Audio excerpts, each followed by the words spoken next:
Okay. Conclude చేస్తూ ఒక point sir, జమిలీ ఎన్నికలకు సంబంధించిన బిల్లుని ఈ పార్లమెంట్ సమావేశాల్లోనే ప్రవేశపెట్టాలని చెప్పేసి కూడా ఒక ప్రతిపాదన వస్తూ ఉంది. ఇటీవల నేషనల్ మీడియాకి ఇచ్చినటువంటి ఒక ఇంటర్వ్యూలో కూడా అమిత్ షా చాలా కీలకంగా మాట్లాడారు దీనికి సంబంధించి. ఖచ్చితంగా ఈ ఏడాది అంటే ఈ 5 ఏళ్ల లోపే జమిలీ ఎన్నికలకు సంబంధించిన ఒక ప్రక్రియను అయితే తీసుకొస్తామని చెప్పేసి చెప్తూ ఉన్నారు. ఏంటి దీనికి ముందడుగు పడే అవకాశాలు అయితే ఉన్నాయంటున్నారా? ముందడుగు పడితే ఎంతవరకు ప్రయోజనం ఉంటుంది బీజేపీకైనా ఇటు అపోజిషన్స్కైనా? అంటే జమిలీ కన్ఫర్మ్ ఎప్పుడు అనేది డేట్ 26 ఎండింగ్ 27 అయితే 29లో వాళ్ళు ఒరిజినల్ లోనే జమిలీగా మార్చుకుంటారా మిగతా రాష్ట్రాలంతా కలిసి మనం చెప్పలేం. జమిలీ అనేది వస్తుంది, ఎప్పుడు అనేది తెలియదు. అయితే ఇక్కడ జమిలీ సంబంధించి ఒక అనుమానం ఏమొస్తుందంటే ఆ బిల్లు పాస్ కావాలి కదా 2/3 మెజారిటీతో అనేది కాంప్లికేటెడ్ గా ఉంటుంది. నిజమే, రాజ్యసభలో 2/3 మెజారిటీ లేదు, లోక్సభలో 2/3 మెజారిటీ వాళ్ళకి లేదు. ఇక్కడ ఏమనుకుంటారంటే ఎన్డీఏ వాళ్ళు ఎన్డీఏ ఓట్లు, బీజేపీ వాళ్ళు బీజేపీ ఓట్లు ఇండియా అనేది మాట్లాడుతున్నారు. ఇది రాంగ్ లెక్క. ఇప్పుడు దానికి జమిలీ ఎన్నికల్లో ఎన్డీఏకి 2/3 మెజారిటీ లేదు. ఇప్పుడు జగన్మోహన్ గారు జమిలీ ఎన్నికలు పెట్టేదానికి పాజిటివ్ ముందుకు వచ్చి 28లోను 27లోను పెడతారని చెప్పి ముందుకు వచ్చారు అనుకోండి, సమర్థించడా? రెడీగా ఉన్నాడని చెప్పాడు. ఎందుకు అంటే ఆయనకేం జమిలీ అనే దేశం ఒకే దేశం అది కాదు. ఇంకో 2 ఏళ్ళ ముందు వస్తే మనం 2 ఏళ్ళ ముందే అధికారంకి వస్తామని ఆశ, నమ్మకం. ఇది ఆయన స్ట్రాటజీ. ఇక్కడ బీఆర్ఎస్ కూడా తెలంగాణలో మళ్ళీ అధికారంకి వస్తానని కాన్ఫిడెన్స్ వచ్చేసినారు. రేపు వాళ్ళు పెడితే మద్దతు తీరా? అంతే కదా. డిఎంకే ఉంది, మామూలుగా అయితే మద్దతు ఇవ్వకూడదు. కానీ 20 బహుశా ఇంకో 1.5 year లో ఎలక్షన్ ఉంది. అవును, 2 ఏళ్ళ తర్వాత జమిలీ పెడతాం, ఇంకో 6 నెలలు మీకు పొడగిస్తా ఉన్నారు అనుకోండి, సమర్థించడా? డెఫినెట్ గా ఎవరైనా అపోజిషన్స్ లో ఉన్నారు. ఒక కాంగ్రెస్ కి అదే రాజకీయాలు ఉన్నాయేమో కానీ అదర్ దెన్ ప్రాంతీయ పార్టీలని ఎట్లా ఆలోచిస్తాయంటే ఆ పెట్టే డేట్ నాకు అనుకూలమా కాదో చూసుకుంటారు. ఇప్పుడు ములాయం సింగ్ యాదవ్ కొడుకు అధికారంలోకి వస్తామని నమ్మకం వచ్చేసింది ఆయనకి. 28 ప్రాంతంలో ఉత్తరప్రదేశ్ ఎన్నికలు 27లో జమిలీ పెడతానని అనుకోండి, ఆయన ఆనందమే కదా డెఫినెట్ గా. కాబట్టి ఆయన మద్దతు ఇయడా?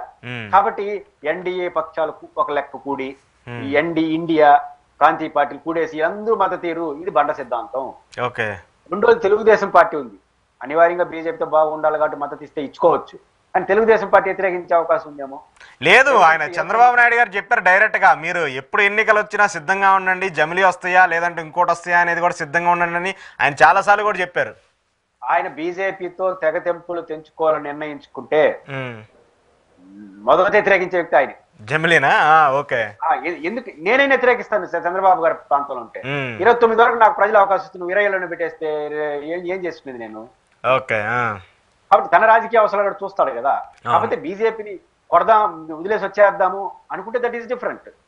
అసలు ఇదేం అప్పుడు చెప్తాడు, అసలు ఇది దేశంలో నియంతృత్వానికి దారితీస్తుంది, అప్పుడు చెప్తాడు ఈ ఫిలాసఫీ. ఇప్పుడు వద్దు బీజేపీతో ఉండాల్సిందే, మనం తప్పదు అనుకున్నాం అనుకోండి, తప్పే ఉంది పదాము అంటాడు. ఏమైనా రాజకీయ నాయకులు మాట్లాడచ్చు. కాబట్టి నేను ఈ పాయింట్ ఎందుకు చెప్తున్నానంటే ప్రాంతీయ పార్టీలైనా రాజకీయ పార్టీలైనా పెట్టే జమిలీ ఎన్నికల తేదీలు దృష్టిలో పెట్టుకొని నాకు లాభం అనుకున్న పార్టీలన్నీ మద్దతు ఇస్తాయి, నష్టం వచ్చుకున్న పార్టీలన్నీ వ్యతిరేకిస్తాయి వాళ్ళ శక్తి మేరకు. కాబట్టి దీన్ని దృష్టిలో పెట్టుకోదా బీజేపీకి లెక్కలు లేదా? జగన్ ఎప్పుడు పెడితే మద్దతు ఇస్తాడు, డిఎంకే వాళ్ళు ఎప్పుడు పెడితే మద్దతు ఇస్తారు, మమతా బెనర్జీ ఎప్పుడు పెడితే మద్దతు, ఇవన్నీ లెక్కలేసుకుని వాళ్ళు మద్దతు పెడతారు ముందుకి. అంటే వాళ్ళ వ్యూహాలు వాళ్ళకు ఉన్నాయి. 2/3 మెజారిటీ అనేది అసలు ప్రశ్నే కాదు. ఓకే. ఇంకొక పాయింట్, ఈ జమిలీకి సంబంధించి బ్యాలెట్ పేపర్ని తీసుకొస్తే మేము సిద్ధంగా ఉన్నాము, ఈవీఎంలను పక్కన పెట్టేసి బ్యాలెట్ని తీసుకొస్తే మేము సిద్ధంగా ఉన్నాము వీటికి మద్దతు ఇవ్వడానికి అని చెప్పేసి చాలా పార్టీలు, అంటే చిన్న పార్టీలు కావచ్చు పెద్ద పార్టీలు కావచ్చు లోకల్ స్టేట్స్కి సంబంధించిన పార్టీలు కూడా చెప్తూ ఉన్నాయి. ఈ ఏంటి ఒకవేళ జమిలీకి తీసుకొస్తే ఈ ప్రతిపాదనను కూడా యాక్సెప్ట్ చేసే పరిస్థితి ఉంటుందా? దానివల్ల ఒప్పుకోరు కాబట్టి ఇప్పుడు వద్దనే దానికి ఇంకో కొత్త మార్గం. బ్యాలెట్ ఒప్పుకోరు కాబట్టి దానికైతే ఏదో రాజకీయ మాటలే తప్ప అదేమీ కాదు. బ్యాలెట్ పేపర్ ఒప్పుకునేయడం అవేం ఉండదు. మరి 29 ఎన్నికలు బ్యాలెట్ పెట్టకపోతే ఎన్నికలు బహిష్కరిస్తారా? మెయిన్ ఎలక్షన్స్ కాదు కదా. కాబట్టి ఇదన్నీ ఎత్తులు పై ఎత్తుల మాటలు తప్ప దీనికి పెద్ద ప్రయారిటీ ఉంటుందని. మహారాష్ట్రలో ఇప్పుడు చాలా మంది కూడా ఇంకా ప్రమాణ స్వీకారం చేయలేదు ఎమ్మెల్యేలు, అపోజిషన్ శివసేనకు సంబంధించి కావచ్చు, శరద్ పవార్కి సంబంధించి కావచ్చు, చాలా మంది కూడా వాళ్ళు కూడా ఈవీఎంలకు సంబంధించి ఇంకా పోరాటం చేస్తూనే వస్తున్నారు. నిస్సందేహంగా ఈవీఎంల మీద అనుమానాలని కరెక్ట్ పద్ధతిలో ఎలక్షన్ కమిషన్ గాని తీర్చకపోతే ఓడిపోయిన పార్టీకి అదొక బ్రహ్మాస్త్రం.